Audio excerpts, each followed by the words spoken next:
So you are an advocate of the legalization for sure. And do you think that that would bring, like, do you think that if more people were capable of having this experience, that we could change the community or shape of community as it is currently? I think it all depends on the context. Mm-hmm. It all depends on the context, because if we simply legalize these things as medicines and make them prescribable by doctors, but we're within the same medical context that we have been carrying for, since modernity, then I don't know. It's hard to say the degree to which that is going to allow people to reach the full expression of what these things are. For example, right now in Oregon, in the state we're in, the legal framework is now in place for psilocybin, which is the active component in mushrooms, therapy, essentially. Really, it's having a guided journey. And so on the one hand, that's a beautiful and important thing, because this is the state apparatus recognizing, okay, these things should not be illegal. There's potential for great healing here. Mm-hmm. And then it's an attempt to create the infrastructure to make that the case, that any person off the street can come and access this. On the other hand, in practice, this is under the control of the state health authority.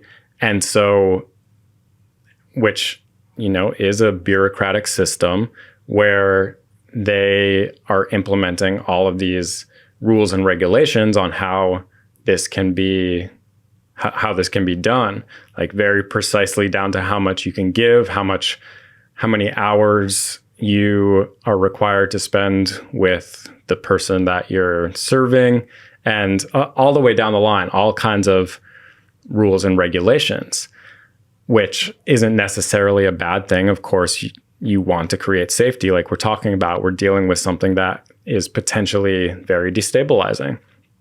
However, it's also putting this limiting factor on something that is inherently unlimited.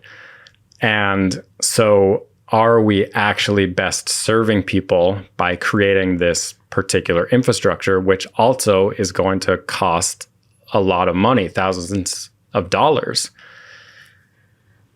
Whereas, again, in a cultural context in which the psychedelics are just part of the fabric of what we're doing, then there are people who have expertise, who can hold ceremonies, who have been working with this stuff for their entire lives, who create this more spiritual experience, mm-hmm. in which all holistic. In which it's not about all of these micro rules, mm-hmm. in order to keep somebody safe. The entire context is there to keep people safe. Right.